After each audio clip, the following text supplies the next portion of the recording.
नमस्कार दोस्तों, स्वागत है आपका यूनिक स्टडी सेंटर के ऑनलाइन क्लासेस में। नमस्कार दोस्तों, मैं हूँ विकास। आप देख रहे हैं यूनिक स्टडी सेंटर। तो दोस्तों, जैसा कि मैं यहाँ पे आपको हिंदी पढ़ाने आया हूँ, तो आज मैं आपको जो पढ़ाने वाला हूँ वर्तनी का जो बचा हुआ पार्ट है वो मैं आपको पढ़ाऊंगा। इससे पहले मैंने वर्णमाला की 3 क्लास आपको दे दी है। वर्णमाला के बारे में मैंने सब कुछ बता दिया। अगर फिर भी उसके बाद अगर लगता है आप लोगों को कि कुछ छूट रहा है तो आप हमें कमेंट में बता सकते हैं। मैं उसको जो अगली वीडियो में कवर करने की कोशिश करूंगा। अगली वीडियो में उसके बारे में जरूर बताऊंगा। और दोस्तों, जो भी क्वेश्चन आपका बनता है, जैसे आपको कोई डाउट होता है तो वो भी आप हमसे कमेंट में पूछ सकते हैं। वो हम आपको अगली वीडियो में जरूर बताएंगे। तो चिंता की बात कोई नहीं है, क्योंकि आपको चुटकियों में कराने पास आपसे जुड़ चुके हैं विकास। तो दोस्तों, आइए देखते हैं वर्तनी का पार्ट 2 और ये वर्तनी का आखिरी वीडियो होगा। और सबसे अच्छी बात बता दूं कि जो वर्तनी आपका यहाँ पे कवर हो जा रहा है, इसके अलावा जो है अगर आपको वर्तनी के लिए सबसे ज्यादा प्रैक्टिस की जरूरत है। मतलब जितना आप अभ्यास करेंगे वर्तनी का उतना ही आपको ज्ञान होगा। क्योंकि यहाँ पे लिखाने से जितनी वो आपकी परिभाषाएं थी, जो आपके नियम थे, वो मैंने आपको बता दिया। लेकिन वर्तनी का क्या है, इतने सारे शब्द हैं, इतने सारे सब यहाँ पे बताना मुमकिन नहीं है। क्योंकि सब बताने बैठ जाएंगे तो 2 दिन 3 दिन बहुत दिन लग जाएंगे। तो इसलिए आपको जो है ज्यादा से ज्यादा अभ्यास करना है। और अभ्यास कैसे कर सकते हैं, अखबार पढ़िए, आप किताब पढ़िए, नॉवेल पढ़िए। तो उसमें जो है शुद्ध वर्तनी वाले शब्द दिए होते हैं, कैसे क्या होता है, वहां से आपको वर्तनी का ज्ञान होगा। स्पेलिंग मिस्टेक का जो है आपको वहाँ पे पता चल जाएगा। और मैं आपको कुछ लास्ट में थोड़ा वर्तनी का अभ्यास भी करवा के जाऊंगा। बाकी उसके लिए आपकी प्रैक्टिस पे डिपेंड करता है। मतलब आप जितना अभ्यास करेंगे, जितना प्रैक्टिस करेंगे, उतना ही वर्तनी आपका क्लियर होगा। तो दोस्तों, आइए बढ़ते हैं वीडियो में। बने रहिए वीडियो में अंत तक। तो जैसे कि वर्तनी में मैंने आपको क्या बताया था उस दिन कि दा के रूप, रा के रूप, हा के, कैसे उसका रूप चेंज होता है, कैसे उसमें जुड़ते हैं आधा हा, पूरा हा से ना कैसे जुड़ता है, ये सब मैंने आपको बता दिया था। और मैंने आपको बता दिया था, आज मैं आपको उस दिन मैंने विसर्ग वाला भी बता दिया था, आपको शाह वाला भी बता दिया था। तो एक बार आपको रिवाइज कर रहा था। तो विसर्ग में क्या बताया था मैंने कि जब विसर्ग आता है, ठीक, विसर्ग आता है तो अगर उसके बाद विसर्ग के बाद सा, शा और शा है, मतलब कौन सा सा, ये वाला सा है, ये वाला सा है, या फिर ये वाला सा है। अगर विसर्ग के बाद सा, शा या सा है तो विसर्ग को हम जो है ऐसे ही लिख देते हैं। या फिर अगर विसर्ग को हटाना चाहते हैं आप, तो जो ये वर्ड आया, जो ये अक्षर आया हुआ है, जो ये वर्ण आया हुआ है, इसी का जो आधा, इसी का आधा उसके पहले जोड़ देते हैं। मतलब इन सबके पहले इसी का आधा जोड़ दे। अब जैसे देखिए यहाँ पे कौन सा मैंने बताया था, दुशासन, ठीक। या तो आप इसको जो है विसर्ग को ऐसे ही लिख दीजिए, या फिर विसर्ग को हटाना चाहते हैं, विसर्ग को जब हटाएंगे तो यहाँ पे देखिए ये वाला जो दिया है, इसका आधा एक बार और आ जाएगा इसके पहले, ये हो गया। अब इसका जैसे आपका संधि विच्छेद में आया, संधि विच्छेद में देखिए कितना था। संधि विच्छेद में जब ये देखिए संधि विच्छेद में कैसे, जब इसके पहले ये आए, मतलब सा के पहले अगर आधा सा आया हुआ तो आप वहाँ पे तुरंत जान जाइए, तुरंत ही आप समझिए कि वहाँ पे जो है विसर्ग संधि, विसर्ग, तुरंत इसको हटा के आप विसर्ग लगा सकते हैं। तुरंत इसका जो आप जो है संधि विच्छेद में क्या बताएंगे, दुशासन। यहाँ से देखिए आपका एक संधि विच्छेद का भी आपका एक टॉपिक क्लियर हो गया है। तो हमने सा के बारे में, अब और क्या सा के बारे में हमने बताया था, अगर जो है ये सा और ये सा, किसी शब्द में ये दोनों सा आते हैं तो ये सा जो है पहले होगा, ये सा हमेशा पहले होगा। इससे कैसे देखिए, यहाँ शासन, देखिए यहाँ पे शासन, मतलब ये सा जो है पहले आ गया। और क्या हमने बताया था, अगर ये वाला सा और ये वाला सा, खष्टी सा और ये सा दोनों साथ में आते हैं, तब भी जो है ये पहले आएगा, ये पहले आएगा। ये वाला सा, सरगम वाला सा पहले आएगा, और ये वाला सा और ये वाला सा बाद। इसका उदाहरण देखिए क्या बताया था मैंने, शीर्षक, देखिए ये सा है, इसके पहले ये वाला सा आ गया। शीर्ष, शीर्ष में भी वही हो गया, शीर्ष में भी वही हो। यहाँ पे देखिए मैंने सा वाला पार्ट आपको क्लियर करा दिया है। तो हम आगे बात करते हैं इसका।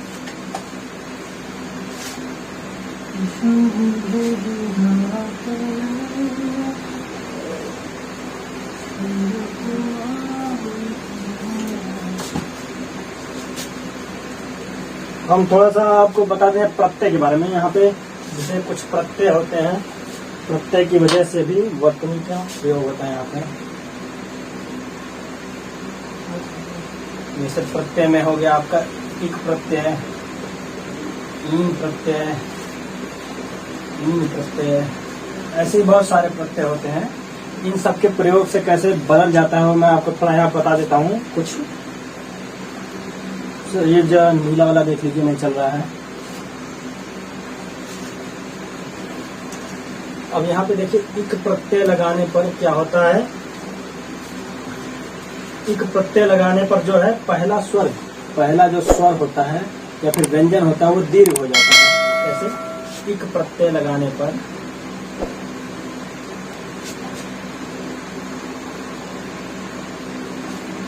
पहला स्वर या व्यंजन, जो शब्द का पहला स्वर या व्यंजन जो भी हो वो जो है क्या होता है, दीर्घ बन जाता है।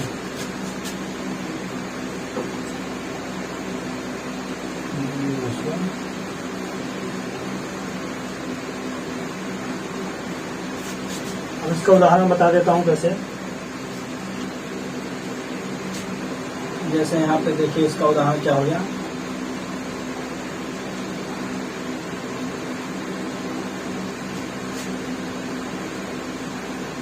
जैसे यहाँ देखिए अध्यात्म, अध्यात्म है। अब हम इसमें इक प्रत्यय लगाएंगे, अध्यात्म प्लस इक प्रत्यय। और क्या प्रत्यय क्या होता है, शब्द के बाद में प्रत्यय जोड़ता है, शब्द से पहले उपसर्ग जोड़ता है। तो हम यहाँ पे देखिए अध्यात्म, अब इक प्रत्यय लगाने से क्या हुआ, ये जो है आपका यहाँ पे देखिए स्वर जो है ये जो है आपका दीर्घ हो जाएगा। अब दीर्घ हो जाएगा क्या हो जाएगा, ये बड़ा में बदल जाएगा। और यहाँ पे इक लग जाएगा, मिक हो जाएगा आध्यात्मिक। तो यहाँ पे देखिए क्या हो गया, आध्यात्मिक। यहाँ पे देखिए प्रत्यय लगाने से कैसे। अब ईन प्रत्यय, ईन प्रत्यय की बात कर लेते हैं हम।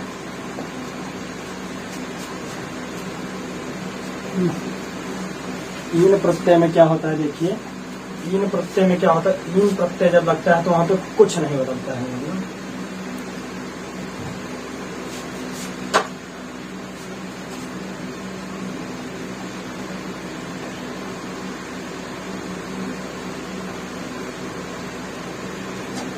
ईन प्रत्यय लगाते हैं, जैसे इक में चेंज हो गया था, बदल गया था, लेकिन यहाँ ईन प्रत्यय लगाने में कुछ नहीं बदलता है। जैसे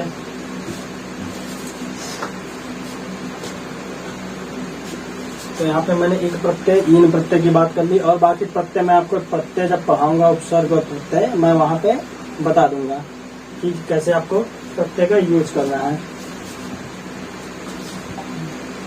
हाँ, तो यहाँ पे ईन प्रत्यय हो गया, इक प्रत्यय हो गया। ईन में जैसे देख लीजिए आप, यहाँ पे शौकीन हो गया, शौकीन का कैसे हो गया, शौक,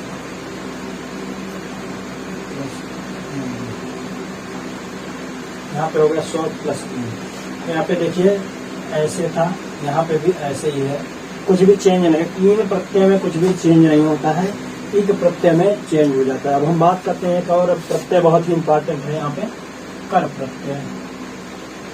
कर, अब कर प्रत्यय क्या होता है, कहाँ लगता है। कर प्रत्यय जो है हमेशा जो है क्रिया के बाद लगता है। जैसे क्रिया क्या, खाना, खाना। अब उसका मूल रूप क्या है, खा पी। तो वहाँ पे आगे जब कर लगा देंगे तो वहाँ पे जो है आपका बहुत ही वर्तनी शुद्ध हो जाएगा। तो वहाँ पे जैसे खाकर, पीकर, सोकर,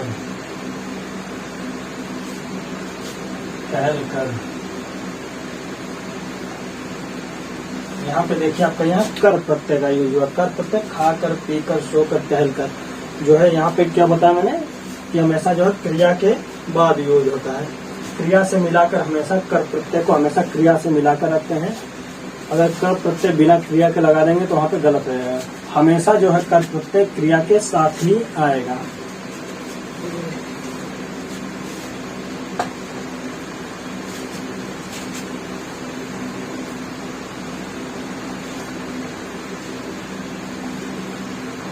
आगे हम बात कर लेते हैं इसमें जो थोड़ा अंग्रेजी वर्ड के बारे में, जो हमने कल बताया था आपको कि अंग्रेजी कैसे, जब इंग्लिश अंग्रेजी शब्द को जो है डायरेक्ट हिंदी में जैसे बॉल, तो यहाँ पे हम बताते हैं आपको अंग्रेजी वर्ड को जब डायरेक्ट जो है हिंदी में लिखते हैं तो क्या होता है।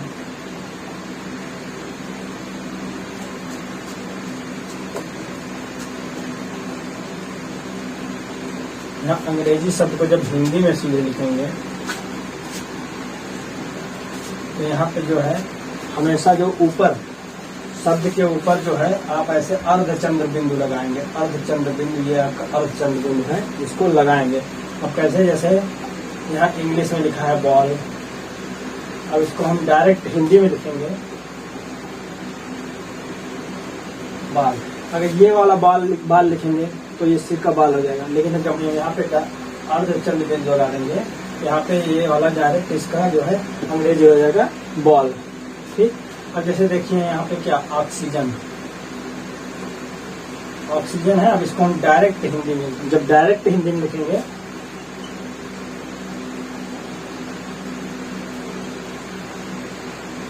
तो ये नहीं होगा, यहाँ पे हमेशा जो है अर्धचंद्र बिंदु, क्योंकि यहाँ पे हम इसको डायरेक्ट जो है हिंदी में लिखा है तो यहाँ पे अर्धचंद्र बिंदु। अब हम बताते हैं उर्दू शब्द को, जब हम डायरेक्ट हिंदी में लिखते हैं,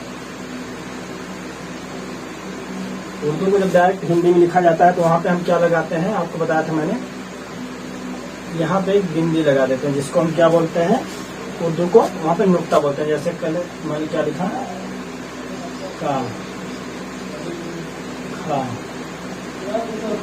गा, यहाँ पे ये जो नुक्ता लगा है इससे पता चलता है कि हिंदी का जो है उर्दू को जो डायरेक्ट हिंदी में लिख दिया गया। यहाँ पर इसका उच्चारण जो है, मतलब उर्दू का उच्चारण जो है और बेहतर बनाने के लिए का, ख, ग ऐसे यहाँ पे नुक्ता लगा दिया जाता है।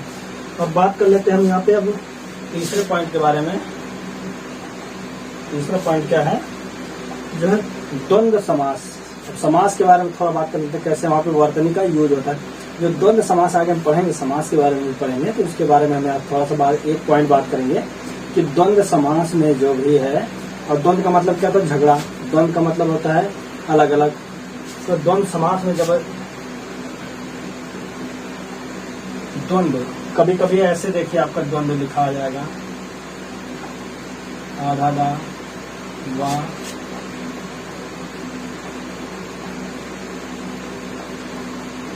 ऐसे भी लिखा हुआ जाएगा द्वंद्व। दवंदव लिखा है, आप लोग जान ही नहीं पाएंगे, सोचेंगे ये क्या दे दिया, ऑप्शन में दे देगा, गलत करेंगे। कभी कभी ऐसे भी द्वंद्व लिखा आ जाता है। तो यहाँ पे द्वंद्व समास में क्या होता है, जैसे आ गया दो अपोजिट वर्ड आ जाते हैं, बोला नहीं, दो अपोजिट वर्ड, दो झगड़ा, जैसे रात दिन हो गया, माता पिता हो गया। अब इसमें क्या होता है, द्वंद्व समास में हमेशा बीच में योजक चिन्ह लगाएंगे। जब बीच में योजक चिन्ह लगा होगा तो वहाँ पे द्वंद्व समास होगा, अगर नहीं लगा है तो वहाँ पे वर्तनी गलत मानी जाएगी। यहाँ पे भी देखिए, तो ये जो योजक चिन्ह है द्वंद्व समास में हमेशा इसका प्रयोग होना चाहिए। आगे हम बात कर लेते हैं किस चीज की, तक और साथ के बारे में। जब जैसे कुछ वर्ड शब्द जो है तक और साथ, जैसे ये हुआ तक और साथ, ये वर्ड हुआ तक और साथ ही। या फिर इसके जैसा कोई अव्यय है, इसके जैसा कोई शब्द है, उसको जब लिखना है तो पृथक करके लिखते हैं। पृथक करके कैसे, अलग अलग लिखते हैं। साथ, या कोई तक आया है किसी के साथ, या फिर साथ आया तो उसको एक साथ नहीं लिखेंगे। अब वो कैसे है मैं आपको बताता हूँ। जैसे देखिए, अगर कहीं लिखा आया है मेरे साथ, तो आप उसको ऐसे मिला के नहीं लिखेंगे। ये जो ऊपर, ये जो मैंने क्या बताया था कल, सिरो रेखा है, वो मिला के नहीं लिखेंगे। मेरे और साथ के बीच में सिरो रेखा टूट जाएगी, मतलब साथ अलग होगा और मेरे अलग हो जाएगा।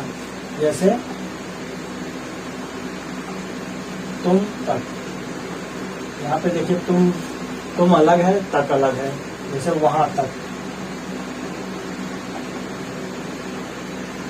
यहाँ पे देखिए सिरो रेखा टूट गई। तो यहाँ पे देखिए तक और साथ जो कभी भी एक साथ नहीं लिखे जाएंगे, हमेशा अलग अलग सिरो रेखा तोड़ के लिखे जाएंगे।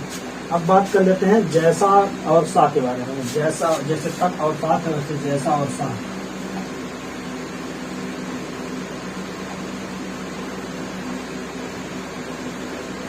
अब जहाँ पे जैसा और सा आएगा तो क्या करेंगे, उनके बीच में जो जैसे द्वंद्व समास के बीच में योजक चिन्ह लगाते थे द्वंद्व समास में, वैसे ही जैसा और सा किसी शब्द में अगर जुड़ जाता है तो उस शब्द और जैसा और सा के बीच में क्या होता है, योजक चिन्ह आ जाता है। अब कैसे, जैसे चाकू सा,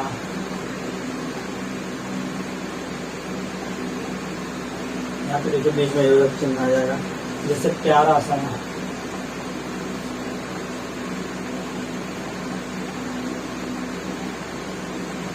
और जैसे आपको कोई भी आप सा, मैंने तुम सा नहीं देखा, मैंने आप सा नहीं देखा, तो उसके आप और सा के बीच में जो है हमेशा जो है योजक चिन्ह आ जाएगा। जैसे तुम्हारे जैसा नहीं देखा, तो जैसा तुम्हारे और जैसा के बीच में भी योजक चिन्ह आ जाएगा।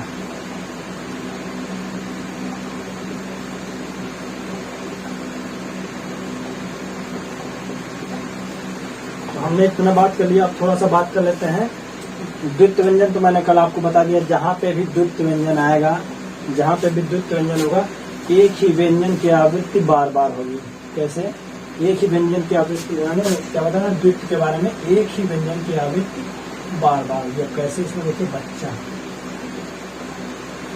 अभी देखिए इसमें एक ही व्यंजन की आवृत्ति हुई है सच्चा। या फिर देखिए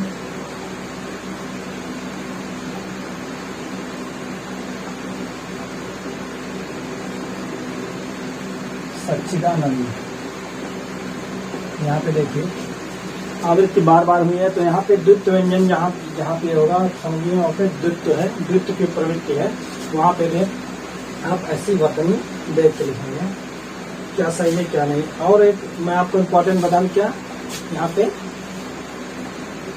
री की मात्रा, और री की मात्रा जो है सबके साथ नहीं आती है। कुछ ऐसे वर्ण हैं जिनके साथ री की मात्रा नहीं आती है। वो कौन से वर्ण है, तो आइए देखते हैं यहाँ पे कौन से वर्ण हैं जिनके साथ री की मात्राएं आती हैं। तो री की मात्राएं जो है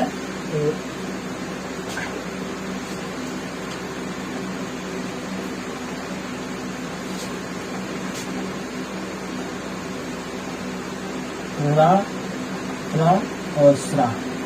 री की मात्रा कभी भी रा, त्रा और सा के साथ नहीं आती है। तो यहाँ पे देख लीजिए, री की मात्रा कभी भी रा, त्रा और स्रा को छोड़कर जितने भी वर्ण हैं उनके साथ आ सकती है। और री की मात्रा कैसे होती है आप देख लीजिए, यहाँ पे क्री, यहाँ पे जो ऐसे नीचे बना है वो री की मात्रा है।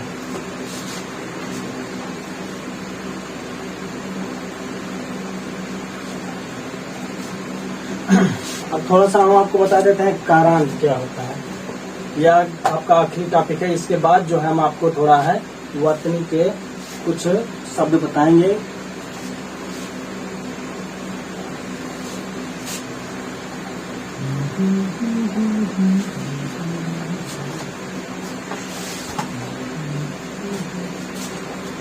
आइए देखते हैं कारांत क्या होता है। ये भी शायद आपके लिए नया टॉपिक होगा, लेकिन देख लीजिए। कारांत, अगर किसी टॉपिक में पूछने कौन सा कारांत है तो आप कैसे बताएंगे कारांत क्या होता है। पहले तो आप जब कोई शब्द है तो उसके लास्ट में जो भी स्वर आएगा, लास्ट में जो स्वर आएगा वही उसका कारांत हो जाएगा। जैसे लास्ट में आ आया, छोटा आया तो अकारांत, बड़ा आया तो आकारांत, छोटी आई इकारांत, बड़ी आई तो ईकारांत, वैसे री आया तो रीकारांत, वही होता है कारांत। जो है शब्द के बाद में जो स्वर आएगा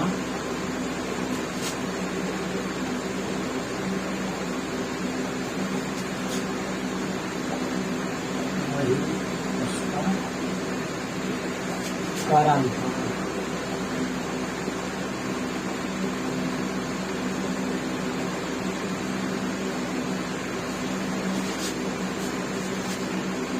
जैसे देख लीजिए कौन कौन से होते हैं, अकारांत, आकारांत, इकारांत, मतलब ये जो स्वर लास्ट में आया है उसी को कारांत में जोड़ देंगे। आकारांत अकार, ऐसे ही जो है आपका स्वर कहाँ तक होता है, अ तक होता है, औकारांत तक हो जाएगा।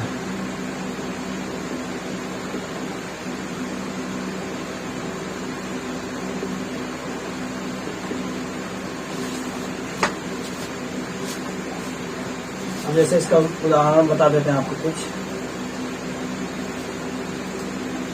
जैसे हो गया दीपा। अब बोलेगा दीपा शब्द में, दीपा शब्द में कौन सा कारांत है, तो आप कभी सुने नहीं होंगे तो कंफ्यूज है कारांत क्या होता है। तो आप देखिए दीपा शब्द में लास्ट में क्या आया है, बड़ा आया है, बड़ा की मात्रा आई है। आप कैसे देखेंगे, तो यहाँ पे बड़ा है तो यहाँ पे क्या हुआ, ये देखिए आपका आकारांत। आपको अगर पता है तो आप तुरंत आंसर कर देंगे, नहीं तो कंफ्यूज हो जाएंगे।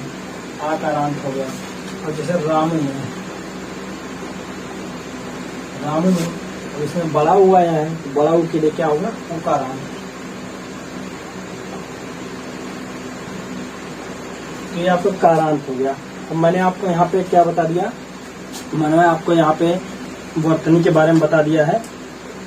अब हम आपको क्या वर्तनी से संबंधित कुछ शब्द बताएंगे, किसमें थोड़ा सा क्या शुद्ध किया जाता है, वो आपका अभ्यास कराएंगे थोड़ा वर्तनी का।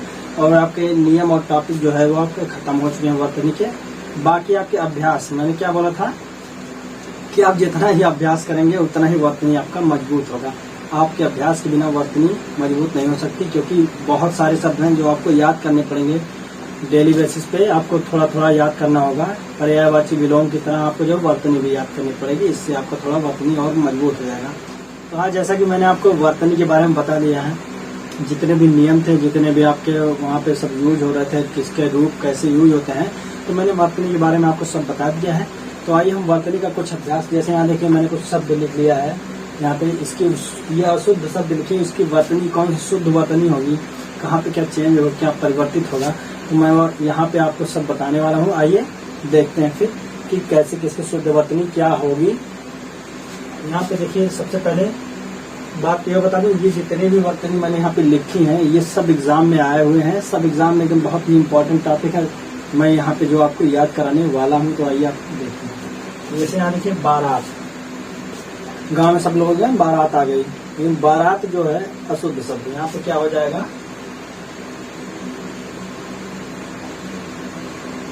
बा पे आ का मात्रा नहीं रहेगा, यहाँ पे बारात जो है वो आपका शुद्ध शब्द रहेगा। अब यहाँ देखिए अभ्यर्थी, एप्लीकेशन लिखते हैं अभ्यर्थी लिखते हैं, वहाँ पे स्कूल में जाते हैं वहाँ बोलते हैं अभ्यर्थी, लेकिन अभ्यर्थी नहीं होता है, यहाँ पे अभ्यर्थी होता है। यहाँ पे आ की मात्रा नहीं होती है, वो आप पे गलत हो जाएगा, अशुद्ध में आ जाएगा। तो यहाँ पे शुद्ध वर्तनी क्या हो जाएगी इसकी, अभ्यर्थी।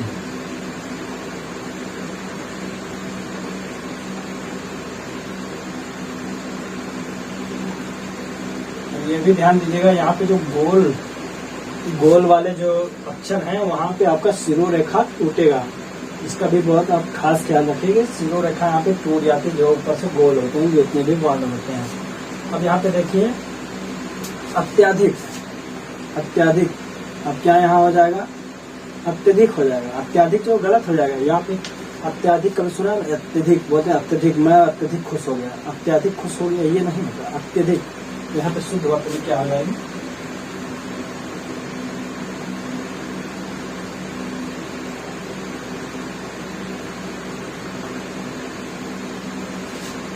यहाँ पे देखिए आधीन।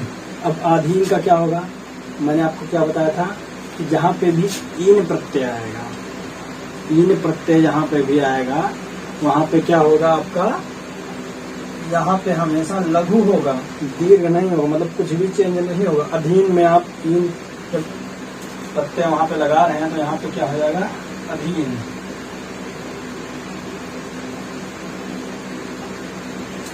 अनाधिकार, अनाधिकार क्या होता है, अनाधिकार यहाँ पे गलत है। अनाधिकार का शुद्ध शब्द क्या होगा, अनाधिकार का शुद्ध शब्द होगा अनाधिकार। यहाँ पे जो ना पे बड़ा मात्रा है वो हट जाएगा, अनधिकार हो जाएगा।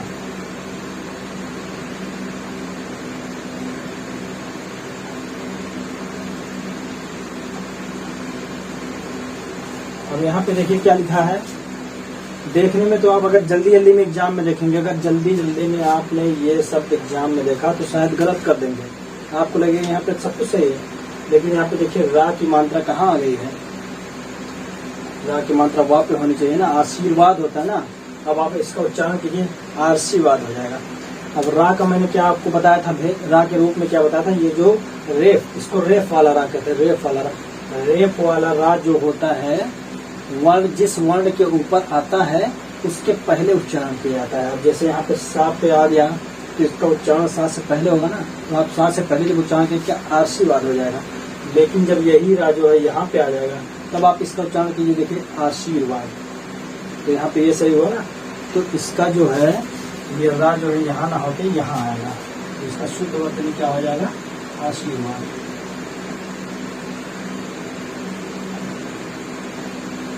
और ध्यान रखिए रा हमेशा किसी स्वर के ऊपर लगेगा। जैसे खड़ी डंडी है तो वहाँ पे लगेगा, खड़ी डंडी पे ही लगेगा। जैसे यहाँ पे अगर लगेगा तो इसके ऊपर, यहाँ पे लगेगा तो ये इसके ऊपर लगेगा। ऐसे ही कोई स्वर जो है वो रा को सहारा देगा तभी वो रा ऊपर लगेगा। और यहाँ देखिए हम बोले बाजार जा रहे हैं, तो वहाँ गलत हो गया, बाजार जा रहे हैं ना, बारात सही होता है, बारात, लेकिन बारात सही नहीं होता, लेकिन यहाँ पे बाजार नहीं सही होता, बाजार सही होता है ना। बाजार नहीं होगा क्या, यहाँ पे बाजार होगा। अब यहाँ पे देख लीजिए प्रमाणिक, और हमने क्या बताया था आपको, इक प्रत्यय बताया था। इक प्रत्यय में क्या होता है, जैसे प्रमाण प्लस इक, प्रमाण में हमने इक को जोड़ा, तो आप क्या बोला था कि जो शुरू का पहला जो लघु है, पहला लघु स्वर हो या व्यंजन हो वो दीर्घ हो जाता है। तो यहाँ पे देखिए आप अगर प्रत्यय पढ़ लेंगे तो आपको सब कुछ क्लियर हो जाएगा कैसे क्या होता है। प्रमाणिक प्रामाणिक हो जाएगा, छोटा बड़ा में चेंज हो जाएगा, तो क्या हो जाएगा यहाँ पे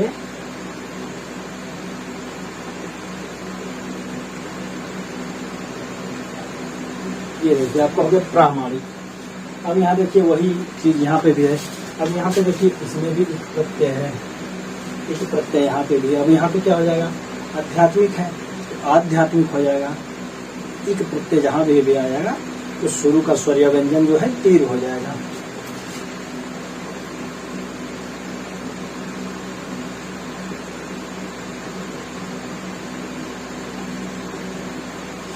अब यहाँ पे देखिए आध्यात्म है। अभी ये कैसे गलत हुआ, अभी कहेंगे आपने यहाँ पे आध्यात्मिक बताया है, यहाँ पे आध्यात्म गलत है। तो हमने क्या बताया, जब एक प्रत्यय जुड़ेगा तभी यहाँ पे जो है आपका क्या है दीर्घ आएगा, नहीं तो क्या होगा, एक प्रत्यय जोड़ने से पहले ये जो है दीर्घ नहीं लघु स्वर होगा। तो यहाँ पे क्या सही होगा, अध्यात्म, क्योंकि अध्यात्म प्लस एक मिलता है तब आध्यात्मिक होता है। एक प्रत्यय जो है आ को बड़ा में बदल देता है, तो यहाँ पे क्या हो जाएगा, अध्यात्म। अब यहाँ पे भी देखिए एक प्रत्यय जुड़ गया, यहाँ पे एक प्रत्यय जुड़ गया, तो यहाँ पे क्या हो जाएगा, छोटा जो है बड़ा में, मतलब सा जो है यहाँ पे ऐसे था तो यहाँ पे सा का है मानते हैं चेंज में, मतलब लघु से दीर्घ में हो जाएगा, तो क्या हो जाएगा, साप्ताहिक। अब बात करते हैं आजमाइश। आजमाइश लिखा है ना, लेकिन क्या होता है, आजमाइश नहीं होता। कभी आप बोल दीजिए कहीं पे भी गांव में अगर भाषा ये आजमाइश है, बोलते हैं ना आजमाइश, आजमाइश कर रहे हैं, किसी चीज की आजमाइश करना, आजमाइश नहीं बोलती, आजमाइश कर रहे हैं, आजमाइश होता है। तो यहाँ पे इसका शुद्ध क्या हो जाएगा,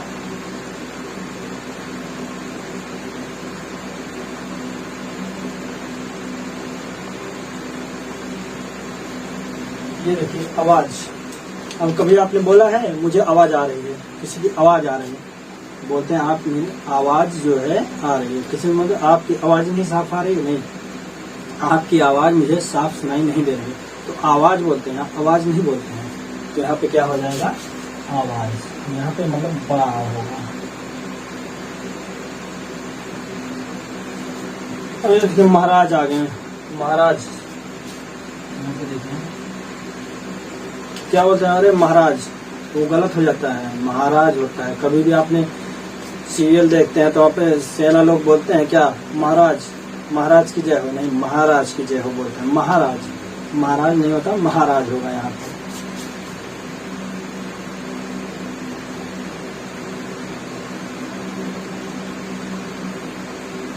यहाँ पे जैसे देखिए मैंने आपको है अशुद्ध कुछ यहाँ पे अशुद्ध वर्ग के शुद्ध बता दिया, वर्तनी शुद्ध करवा दिया है। ये आपके बहुत ही इम्पोर्टेंट है, ये जो जितने भी हैं मैंने आपको लिखा है यहाँ पे, तो बहुत इंपॉर्टेंट है। किसी न किसी एग्जाम में पूछिए, मैं नोट डाउन करके इसलिए लाया हूँ ताकि आप लोग का एक अभ्यास हो सके बढ़िया कि किस तरह से एग्जाम में आता है। यहाँ देखिए बारात जो है अशुद्ध होता है, इसका शुद्ध क्या है, बारात होता है। अभ्यर्थी जो है अशुद्ध होता है, अभ्यर्थी शुद्ध हो जाता है। अत्याधिक जो है इसका अत्यधिक हो जाएगा, अधीन का अधीन हो जाएगा, अनाधिकार का अनधिकार हो जाएगा, आशीर्वाद का आशीर्वाद लिखा तो यहाँ आशीर्वाद हो जाएगा, बाजार का जो है बाजार हो जाएगा। यहाँ देखिए प्रमाणिक प्रामाणिक, अभी यहाँ पे है कि आप वो याद रखिए, तीन प्रत्यय, एक प्रत्यय, कर प्रत्यय, मैंने जितना प्रत्यय बता दिया, जितना इसके लिए इम्पोर्टेंट मैंने बता दिया, बाकी आपको प्रत्यय में सारा प्रत्यय में पढ़ाऊंगा। यहाँ पे देखिए आध्यात्मिक आध्यात्मिक हो गया, आध्यात्म का अध्यात्म हो गया, साप्ताहिक का साप्ताहिक हो गया, आजमाइश का आजमाइश हो गया, आवाज का आवाज हो गया, और महाराज का महाराज हो गया। तो दोस्तों आपका यहाँ वर्णमाला और वर्तनी दो पार्ट हमने खत्म कर दिया है, जबकि आपके यहाँ पे वर्ण विचार में इतने दो पार्ट आते हैं। वर्ण विचार भी आपका मतलब वर्ण विचार जो है वर्णमाला और वर्तनी को मिला के जो बना था, तो वर्ण विचार आपका खत्म हो चुका है। तो दोस्तों उम्मीद करते हैं आपको सब कुछ समझ में आया होगा। अगर नहीं समझ में आया तो कमेंट में हमसे पूछ सकते हैं आपको क्या नहीं समझ में आया, कैसे क्या बदलना चाहिए, पढ़ाने का तरीका कैसे बदलना चाहिए, और क्या कंटेंट ऐड करना चाहिए। आप हमको कमेंट में सुझाव दे सकते हैं, और आपके जो है कमेंट का पूरा स्वागत है। और बात करते हैं इसके आगे, तो हम आपकी क्लास कर लेंगे। और यहाँ पे आपको जो भी पसंद नहीं आया तो आप हमको बताइए, हम उसको चेंज करेंगे, बदलेंगे, अपना कैसे पढ़ाना है उसको भी बदलेंगे। बाकी आप बने रहिए वीडियो में अंत तक। उम्मीद करते हैं आपको वीडियो पसंद आया होगा। अगर पसंद आया तो शेयर, सब्सक्राइब और लाइक करना ना भूलें, और बेल आइकन जरूर प्रेस करें हमारी वीडियो के लेटेस्ट अपडेट्स के लिए। तो दोस्तों जय हिंद।